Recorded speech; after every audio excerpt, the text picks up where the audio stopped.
I encourage everybody get outdoors, get outside, find a place. We talk a lot about sort of like finding your own wilderness, and it doesn't have to be off on a far mountain topic and just be, in your backyard or a community garden or a park or something. Just like get outside and enjoy the sunshine and be in nature.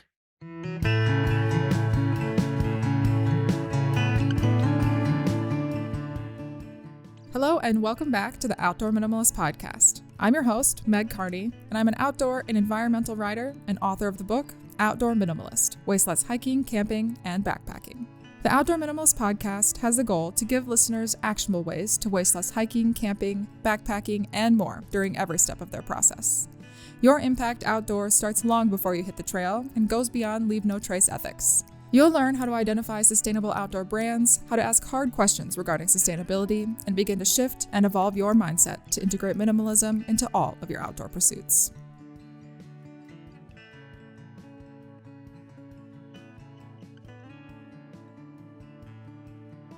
Happy Earth Day, everyone!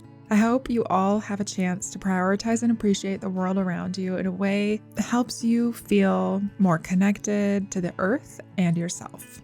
For Earth Day, we released a special bonus episode on Saturday with a Knowles Leave No Trace Master Educator. So if you plan to get outside today and you haven't listened to that one, tune into our L&T bonus episode so we can leave the places we visit better than we found them. Onto today's episode. In episode 130 of the Outdoor Minimalist podcast, we introduce the idea of culinary conservation. Forewarning, if you haven't eaten or are hungry before you listen to the full episode, then you'll be starving by the end. I had the pleasure of sitting down with Justin Townsend to explore the wonders of culinary conservation and discuss his view of ethical hunting and foraging practices. Justin, a tribal member of the Choctaw Nation of Oklahoma, is an avid hunter, angler, writer, and former restaurant chef whose passion for the outdoors led him to create Harvesting Nature in 2011. He travels North America with his family and is fortunate to hunt, fish, and cook, all while sharing his experiences with others through recipes, film, podcasts, and the written word. So thanks for joining me on the Outdoor Minimalist podcast today, Justin. We've covered hunting topics a few times on the show, but your focus specifically on culinary conservation is a new one, and I'm excited to learn more about it. But before we get to today's main course, I guess, I'd love to learn more about you. So, question that I ask all my guests: how did you get involved in outdoor recreation, and how does it fit into your life now?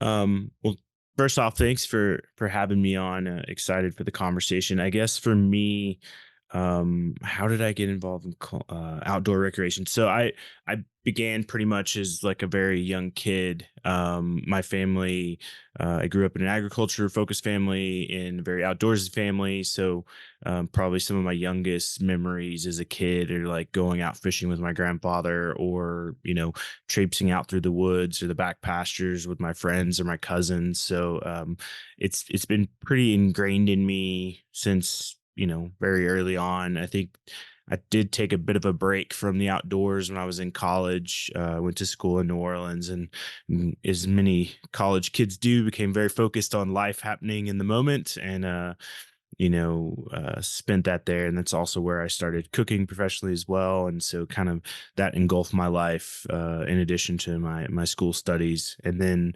now, I think at the point where, if I'm not in the outdoors, I'm thinking about my next time being in the outdoors, whether it's hunting, fishing, or foraging, or just exercising outside, or being out with my family, hiking, or boating, or doing things outdoors. So pretty heavily, I would say. Yeah, is that upbringing, like the background you have with your family, is that what inspired you to integrate more hunting and foraging into your adult life after college? Yeah, I would say so. So I'm a tribal member of the Choctaw Nation of Oklahoma, and Native American cuisine is very built up of wild fish and wild game. So it became very natural growing up to, what we didn't grow, or the small things we bought at the grocery store.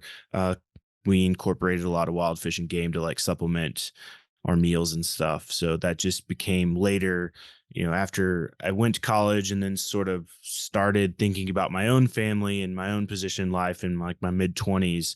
Uh, I was like, you know what? I need to reconnect with nature. I need to get back out and start to bring wild food back into our diet. And then to my wife at the time when we were just dating, she was pretty much like a full blown vegetarian. Ironically, I was working at probably one of the best seafood restaurants in New Orleans, cooking there. And then later, after we got married, she started incorporating more seafood into her diet.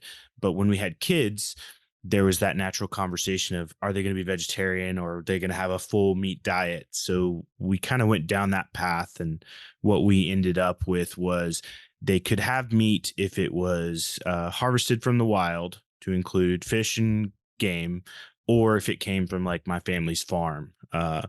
Or if we knew, like, we knew somebody who was a rancher, and we could directly point to the source of the meat. So I can say, like, my daughter's 11 and we've maintained that with her. She's never had store bought meat to my knowledge. I don't know if a family member snuck it in or something, but to our knowledge, that's the way we've done it. And that's why also too game became so important for us, because I wanted to provide them the opportunity to have a variety of protein, not just plant based or even seafood or freshwater fish. So game became a pivotal point of their diet and something that my daughter grew to focus on as she now has started her own hunting journey, like 10 years old, 11 years old, that she's like, I want to go out and harvest my own food. And so it's really cool to see. That's awesome. I love how you guys kind of like tackled that conversation and compromised and found a solution that was healthy and Hmm. suitable for your family. I think that that can be kind of hard to manage sometimes, especially like because you want your kids to have some autonomy as they get older as well. So, when did you start harvesting nature then? Because I know that's kind of a big focus. There's a ton of really great resources on your website and podcast. So, if people want to check that out, I'll be sure to link in the show notes. But yeah, let's talk about that. What is harvesting nature and how did it start? Sure. So harvesting nature basically began as sort of an intersection of my own sort of personal journey after college. And I missed writing a lot in college. And then I missed, I was still in the kitchens and I was cooking. And I'm a big Anthony Bourdain fan, like huge. So that also too, kind of as an inspiration of like, what do I want to do with my world? Well, ideally, like travel and eat and write and all this stuff. And I was like, well, why don't I take some of my other passions in addition to food and to and writing and combine them together with my outdoors side. And I think this was the time is like um 2011, so the late beginning of the 2000s. You've got the emergence of Hank Shaw and Steven Ranella and all these great people, and I'm like, wow, they're doing cool things, and I really value that. And I think there's a lot of interest personally to do that. So I kind of just started like writing recipes as we would go out and hunting and fishing more and writing about it. And then 3 or 4 years later of doing this, I realized that I wanted to create kind of a community out of it. And I wasn't big on social media at the time. I think like I didn't have an Instagram. I didn't have any of that. I had Facebook because I was part of the Facebook generation, I guess, of the first few. But I wanted to connect with other people. And we were living out on the West Coast in California. And, California has great hunting opportunities, but the hunting culture isn't as expansive as it is in other places. And I was like, I want to connect with other people. And so I sort of shifted my mindset of like harvesting nature is not just going to be about me. I want it to be a community area. So I started bringing in what we called field staff writers, and they would just contribute recipes or stories or how to. And so we really grew that from, I think, 2015 to about 2019. And then in 2019, we started to formalize thing a lot more and still focusing on wild food being the main aspect of it. But we're like, let's do a podcast. Like I heard my first podcast on a hunting trip. My buddy's like, hey, look at this. Like, listen to this while we're driving this like 8 hour trip. And I'm like, cool. And I got back home and I was like, you know what? I could do that. I could get on a show and talk about something for an hour or, 40 minutes or whatever. And and that's what we did. So we launched the Wild Fish and Game podcast. Came just before that, I put out my first cookbook, i- uh, very cleverly named "Eat Wild Game." um, which is out, and it was just a culmination of some recipes, and so that was a big milestone for me. And then we just continue to build on it to where now it's something that's morphed into this expansive group of people sharing recipes and interacting and hunting together. And we've done since then the podcast, we've done cable TV show segments, we've done a magazine we ran for a while, and then even we're working on more cookbooks right now. That's actually what I've been doing all day is trying to get that out the door. But it's cool because I think I've met and conversed and talked with so many other like hunters and anglers as a result of it. And then the ability to I got more involved in conservation as a result of it, and just started like broadening my aperture in the outdoors to where, like I told you earlier, like I'm either in the outdoors or I'm thinking about being in the outdoors. And I feel like as we've grown the staff that supports harvesting nature, it's very much like minded. We're all like, we see the benefit of wild food, and we just want to keep getting people more comfortable with it so that they can have their own journey and their own place in that space. Yeah, I love that. It's a very organic journey, like kind of like pursuing your interests, and it kind of just like snowballed and grew. And it's cool to see what it is today. And I'm glad that you could come on the podcast and share about it. I do want to touch a little bit on like the conservation pieces that you guys focus on, as well as the ethics. So anyone that listens to this podcast knows that I am vegan. And so obviously vegans and hunters don't Mhm. always align and have the same viewpoints. And so I love to hear from people in the sportsman space about how they define ethical hunting and how it differs, like your viewpoint would differ from other types of hunting. So, um, I think for me, ethical hunting comes from a space of like we talk about like culinary conservation. We're going to talk about it. And so if you think about conservation as a whole, like in North America, we follow what's called the North American model. And that's kind of the guidance of basically biology based management of animals.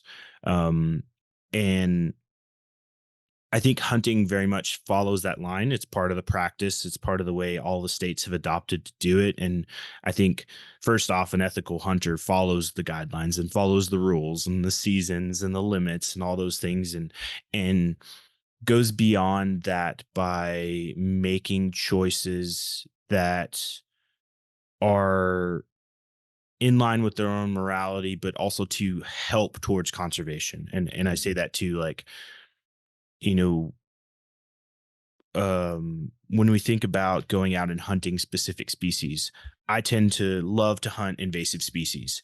We have this wild pig camp where we teach people to, shoot, hunt, butcher, process wild pigs. We chose that because there's such an invasive problem.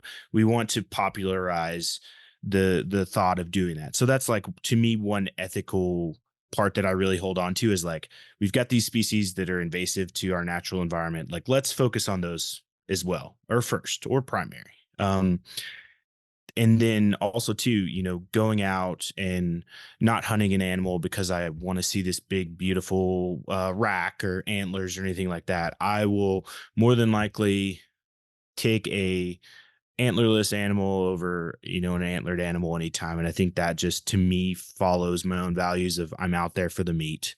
Now, will I harvest one of those animals? Certainly, if the opportunity presents itself and I have everything, in line to do so. But I think to ethically as hunters, we have this responsibility to sharpen our skills, to learn how to hunt with the bow, the rifle, whatever method we're using, and be direct and deliberate and make good choices when it comes to shot placement, to like quickly kill the animal, to dispatch it just in a manner that doesn't induce suffering. And I think that goes down to just like our human core of not wanting to see suffering. But I think it's such an interesting thing when you talk about hunting in that way, because that's what it is, and you can't really sugarcoat it.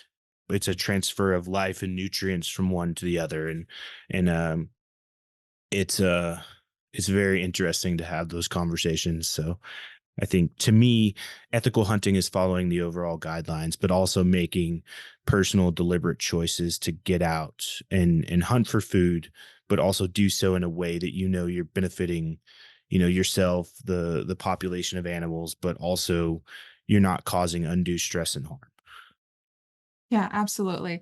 Anytime I feel like I ask people about that, a lot of times it kind of comes down to like intentionality, like how intentional are you being Mhm. about how you're interacting with nature?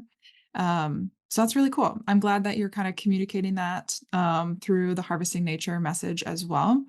And conservation. Conservation always comes up in the hunting space because sportsmen contribute a lot to Mhm. conservation, at least in the United States. So do you mind kind of overviewing how you guys approach conservation, and also what you mean when you say culinary conservation? Sure. So I think we approach conservation in the aspect of like we want to protect wild places, we want to protect public land access, we want to protect the thriving population of animal species as well. So that's really focusing on what I mentioned before, that sort of like biology based conservation of like following the guidelines that are set forth by the state, but also understanding that um I'm trying to think some like common management practices that other may see, like shooting more male deer over female deer, from those aspects. There's all kinds of little nuances that we've learned over time. We as hunters have learned over time to sort of like better ourselves in this space, I guess, because a lot of people will default to the fact that, oh, I'm a hunter because I buy my duck stamp and duck stamps go to fund conservation efforts, or I buy my gun and there's a tax imposed on there and that goes to the Fish and Game Agency. I think it's really important to think beyond that. Getting out and identifying a conservation organization, whether it be, Ducks Unlimited, Backcountry Hunters and Anglers, the Mule Deer Foundation, like any of these organizations, like just find one and go spend time and learn and participate in efforts, reforestation, rehabilitation, getting out and just engaging yourself in that to give back to the land that you use.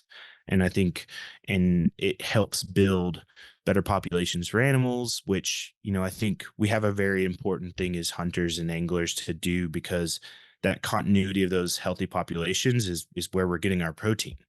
And that's kind of that culinary conservation aspect that you start to see, is I'm making deliberate choices to participate in conservation because I see the end result being, one, there's future land use for future generations. Two, they get to enjoy the same activities that I do. Three, there's an availability of food there that if it's not watched and protected, that won't be. So, and I think the last bit that kind of rounds off that like culinary conservation is what I mentioned earlier, of like following practices that make sense. Like if I'm going to go out and say I'm hunting in an area that's very overpopulated with deer, maybe I figure out, should I shoot, a buck or a doe based on whatever's recommendation by the biologist, and to, not always the biggest is the best. Yes, not always the biggest is the best. Once again, back to intentionality, like kind of like Yeah. figuring out like why are you doing this? What's your motivation? And like kind of aligning with your values. Hmm. Adventuring plans on your calendar? Remember to grab your Lava Linens travel towel on your way out the door. Founded by a mother daughter team, Lava Linens crafts durable, luxurious travel towels as a more sustainable and better performing alternative to microfiber and cotton towels. Powered by flax, hemp, and tencel, they're designed to be by your side for years to come. Use the code Outdoor Minimalist for 15% off your next order. So I guess as people are approaching this, and if they are current like sportsmen, hunting, fishing, that's already a part of their life, how can they kind of align better with conservation? And then also, how can people get more involved in eating local foods? So that could be from learning how to hunt, maybe learning how to fish, or even learning how to forage. Um, I would say for those that haven't or aren't involved in conservation, beyond just purchasing license and things like that, is like one thing is like find that conservation organization out there.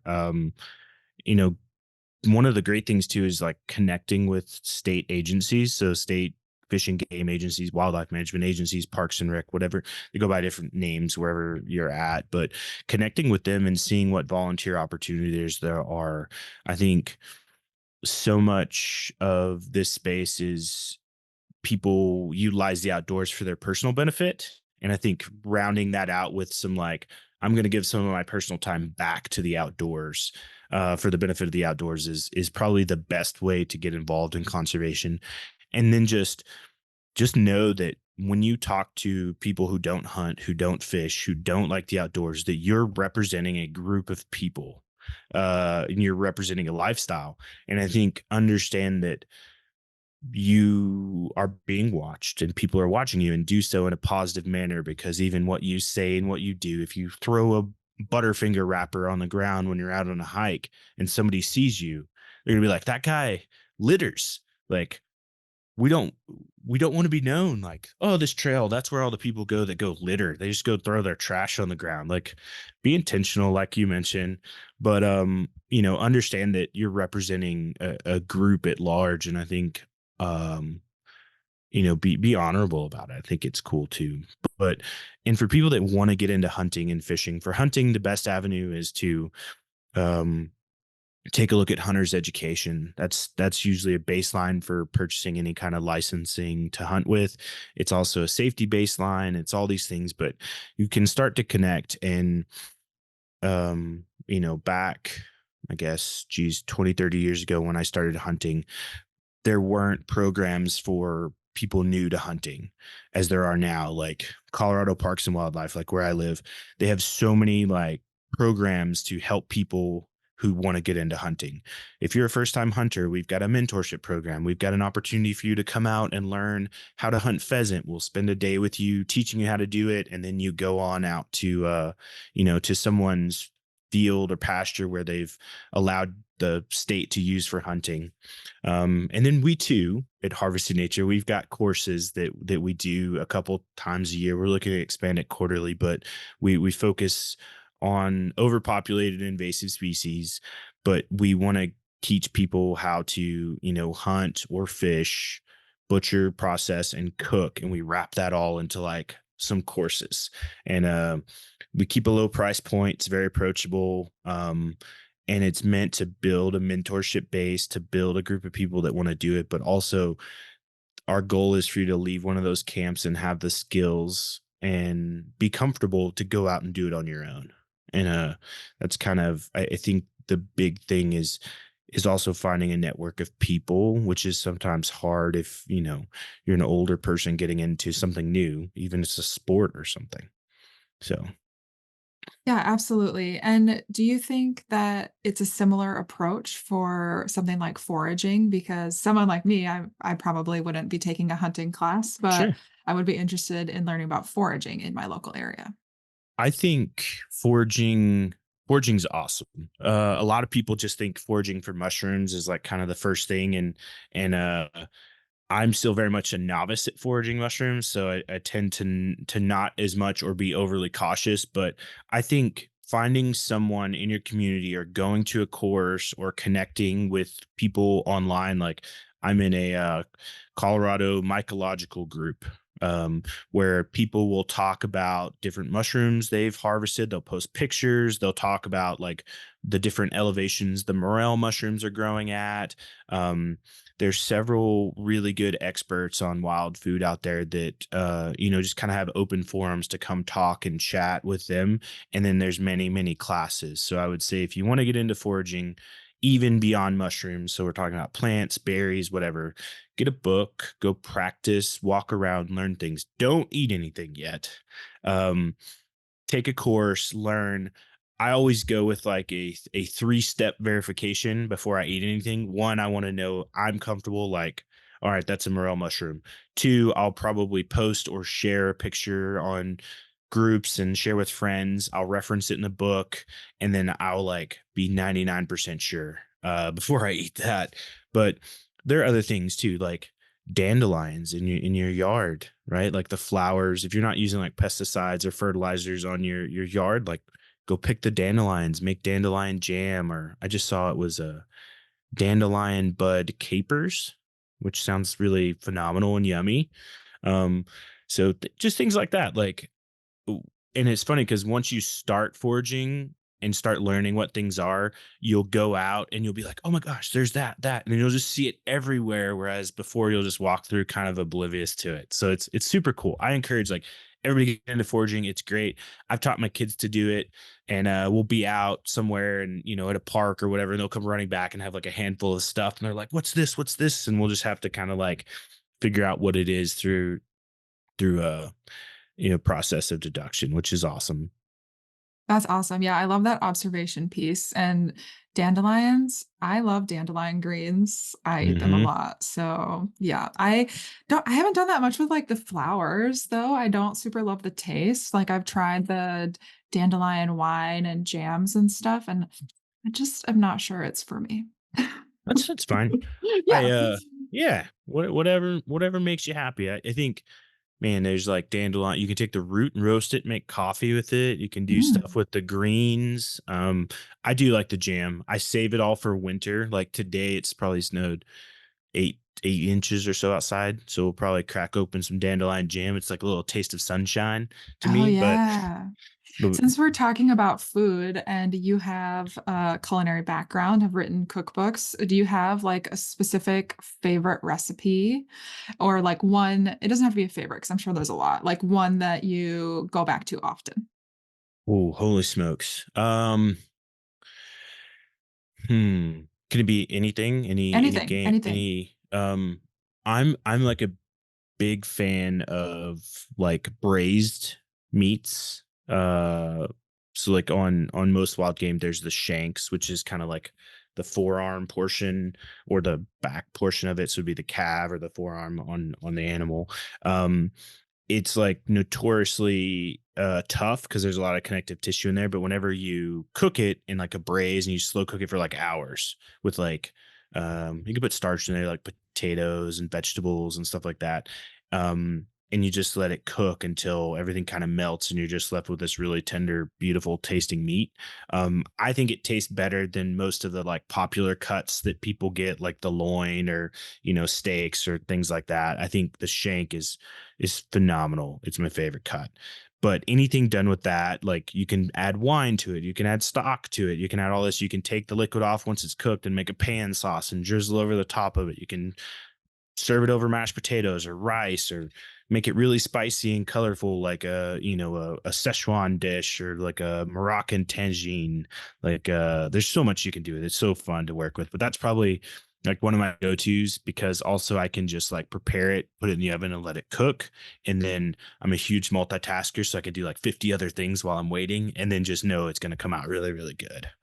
Yeah, that sounds really good. I don't even eat meat, and that made me hungry. If listeners want to learn more about you and harvesting nature, where's the best place to find you?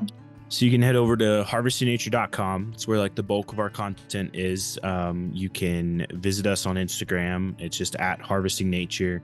And then all of our audio via podcast is the Wild Fishing Game Podcast or Wild Fishing Game Podcast. One of the two. You'll find it. And you'll see a picture of me holding up like two big pieces of meat on the cover. But yeah, no, that's the best place. And we're pretty responsive to chats and emails. So Yeah, awesome. I'll be sure to include all the links to that in the show notes so people can find it easily. But with that, Justin, thank you so much for taking the time to share your story with us.